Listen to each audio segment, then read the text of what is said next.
Halo dan selamat datang kembali. Coba deh, Anda bayangkan sejenak. Anda pulang kerja, capek, dan yang paling Anda mau itu cuma mandi atau cuci muka. Tapi pas keran diputar, nggak ada air yang keluar, sama sekali. Kering total ya. Betul. Terus Anda cek tagihan, semua lunas. Ternyata, air Anda sengaja diputus. Dan alasannya ini yang luar biasa, bukan karena Anda nggak bayar tagihan air, tapi karena Anda berani bertanya soal aturan iuran pengelolaan. Kisah barusan itu bukan skenario film, tapi ini inti dari laporan yang akan kita bedah hari ini. Kita di sini memegang sebuah laporan yang sangat rinci dari seorang warga di apartemen besar di Jakarta Barat, yaitu Mediterania Garden Residence 2 atau MJR 2.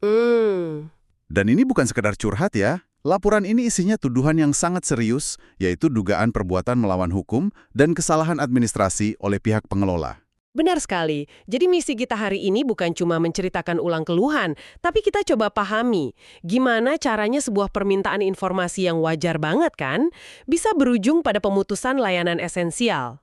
Betul. Kita akan lihat bagaimana kasus ini menyingkap masalah yang jauh lebih besar, soal kekuasaan, transparansi, dan hak kita semua yang tinggal di hunian vertikal. Baik, mari kita mulai dari awal ceritanya. Oke, jadi semua ini berawal di bulan Juni 2024. Ada seorang warga yang mau bayar iuran pengelolaan lingkungan. Kita biasa sebut IPL kan? Ya, IPL. Dia mau bayar langsung untuk 6 bulan ke depan, seperti kebiasaannya. Sejauh ini kedengarannya normal banget kan? Sangat normal. Tapi, nah ini, sebelum dia transfer uangnya, warga ini melakukan sesuatu yang menurut saya sangat bijak. Dia kirim email ke pengelola PT Prima Buana Internusa yang merek dagangnya itu Inner City Management. Oke, dia cuma minta satu hal, salinan aturan resmi dan tertulis soal denda keterlambatan pembayaran IPL. Cuma itu, permintaan yang logis banget, ibarat mau tanda tangan kontrak. Ya kita baca dulu dong isinya. Dia bukan nolak bayar atau minta diskon, kan? Bukan sama sekali, cuma minta kejelasan aturan mainnya. Nah, terus apa yang terjadi selanjutnya? Disinilah ceritanya mulai. Menurut laporan itu, permintaan informasi tersebut nggak pernah dijawab. Sama sekali. Nggak ada balasan email, nggak ada telepon, hening gitu aja.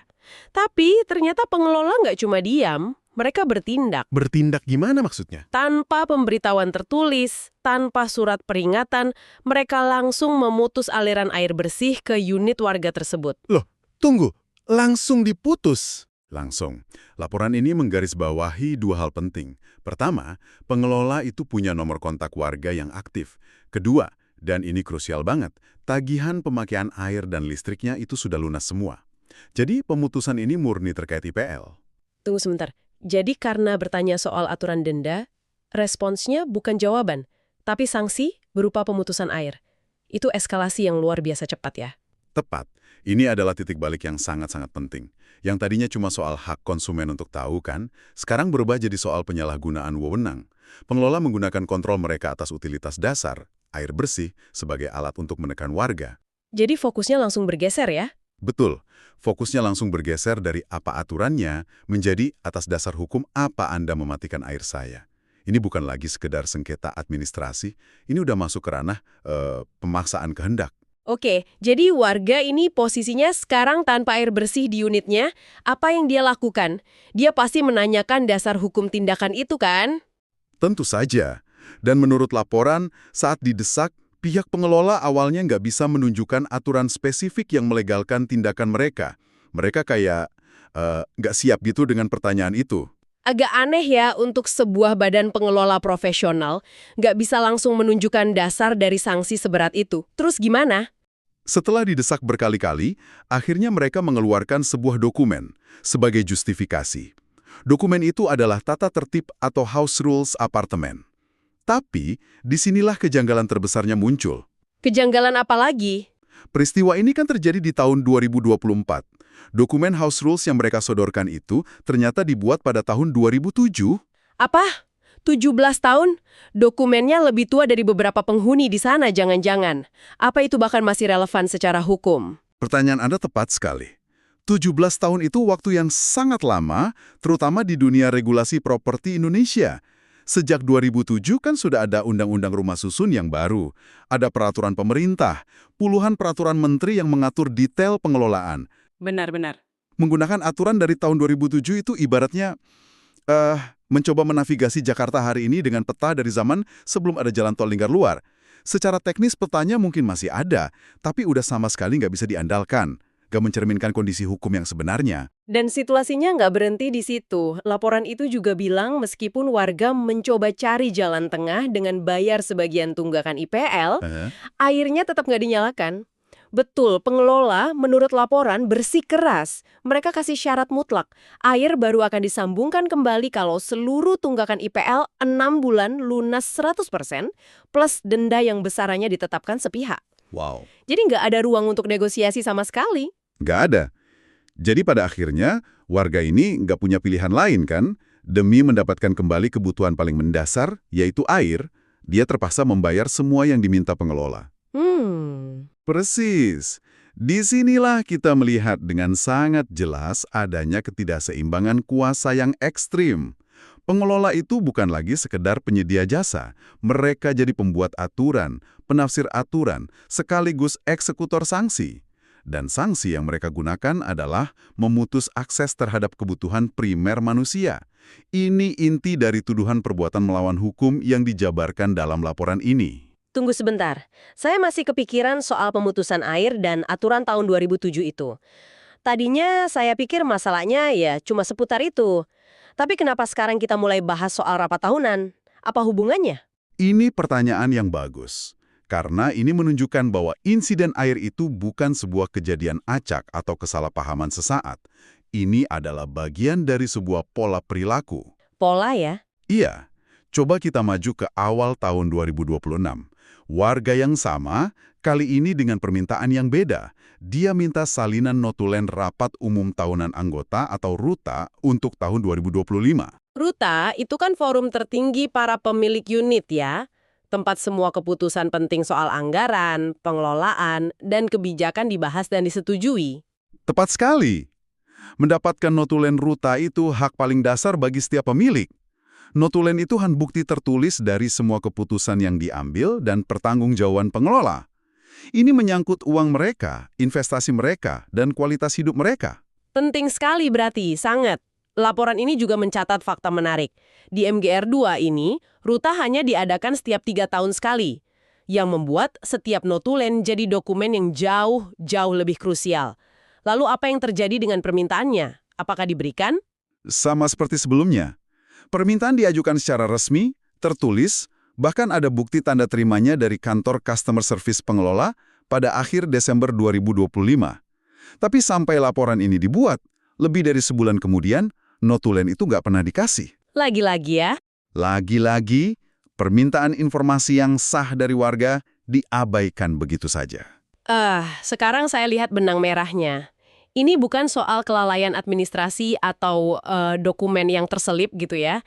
Ini adalah pola yang konsisten dalam menahan informasi. Persis. Kalau kita lihat polanya, saat warga bertanya tentang aturan keuangan, yaitu denda IPL, informasinya nggak dikasih. Malah dijawab dengan sanksi. Saat warga bertanya tentang hasil keputusan kolektif, yaitu notulen RUTA, informasinya juga nggak dikasih. Ini menunjukkan sebuah kultur organisasi yang tidak transparan dan tidak akuntabel. Jadi ini bukan lagi insiden, ini cara kerja sistem mereka. Bisa dibilang begitu. Oke, jadi kalau kita rangkum, polanya cukup jelas. Pertama, keengganan memberikan informasi yang seharusnya jadi hak warga. Kedua, penggunaan aturan internal yang sudah kadaluarsa sebagai pembenaran tindakan. Aturan yang usang ya. Ketiga, dan yang paling parah, penggunaan layanan esensial sebagai alat untuk menekan. Dan keempat, sebagai payung dari semuanya, kultur kurangnya transparansi secara umum. Anda merangkumnya dengan sangat baik. Dan laporan ini juga kasih konteks tambahan yang penting. Pengelola, Inner City Management ini, disebut punya afiliasi kuat dengan pengembang properti raksasa, PT Agung Podomoro Land Tbk atau APLN. Oh, begitu. Dan ini sudah mengelola apartemen MGR 2 secara terus-menerus sejak sekitar tahun 2007. Tahun yang sama dengan house rules yang mereka gunakan itu. Ini menunjukkan sebuah sistem pengelolaan yang sudah berjalan sangat lama dengan cara yang sama. Artinya, ini bukan masalah personal antara satu warga dengan manajer gedungnya. Ini adalah gejala dari sesuatu yang lebih besar dan sudah mengakar. Betul sekali. Dan disinilah pembahasan kita meluas dari satu apartemen ke isu nasional. Laporan ini secara tegas menyatakan bahwa apa yang terjadi di MGR2 itu bukanlah anomali. Bukan satu-satunya kasus maksudnya. Benar. Dengan mengutip sebuah studi investigasi dari media nasional, laporan ini mengklaim bahwa praktik-praktik semacam ini, aturan sepihak, kurangnya transparansi, penggunaan sanksi yang tidak proporsional, juga terjadi di banyak rumah susun lain di seluruh Indonesia. Jadi ini semacam masalah sistemik dalam industri pengelolaan properti di Indonesia? Bisa dibilang begitu. Laporan ini menggunakan sebuah istilah yang sangat kuat untuk menggambarkan situasi ini. Dikatakan bahwa tanpa pengawasan eksternal yang efektif, praktik pengelolaan apartemen ini berpotensi menciptakan sebuah ruang tertutup. Ruang tertutup, maksudnya apa tuh? Maksudnya adalah sebuah ekosistem yang seolah-olah beroperasi di luar jangkauan sistem hukum negara Republik Indonesia.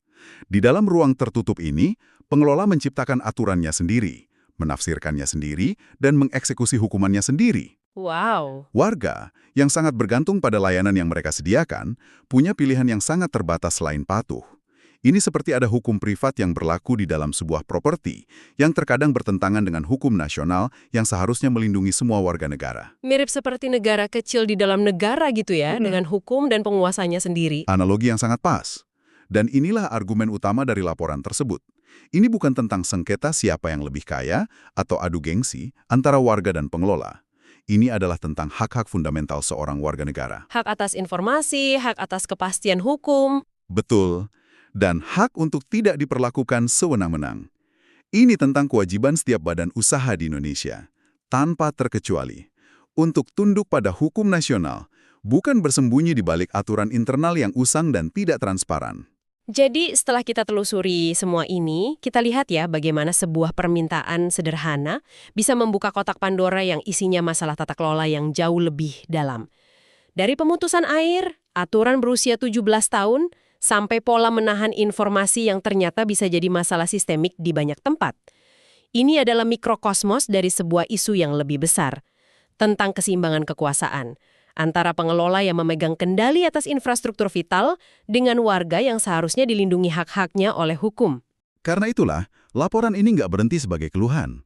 Ada seruan yang sangat jelas di dalamnya. Laporan ini secara terbuka memohon kepada berbagai lembaga negara. Mulai dari DPR ya? Ya, mulai dari DPR dan DPRD untuk melakukan pengawasan, Ombudsman untuk memeriksa potensi malat administrasi, sampai Kementerian Perumahan untuk mengevaluasi tata kelola rumah susun secara nasional. Dan juga seruan kepada media massa untuk menjalankan fungsi kontrol sosial. Intinya, ini adalah permintaan untuk membuka semua jendela di ruang tertutup yang mungkin sudah terbentuk di banyak apartemen. Agar ada pengawasan ya? Betul. Agar sinar matahari berupa pengawasan publik dan penegakan hukum bisa masuk dan memastikan semuanya berjalan sesuai aturan. Sebuah pengingat penting bahwa tidak ada bisnis yang kebal hukum, tidak peduli seberapa besar atau seberapa lama mereka telah beroperasi. Tepat.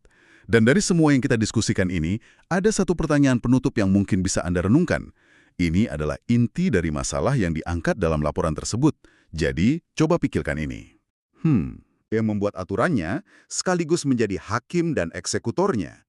Siapa yang sesungguhnya melindungi Anda saat mereka berbuat salah?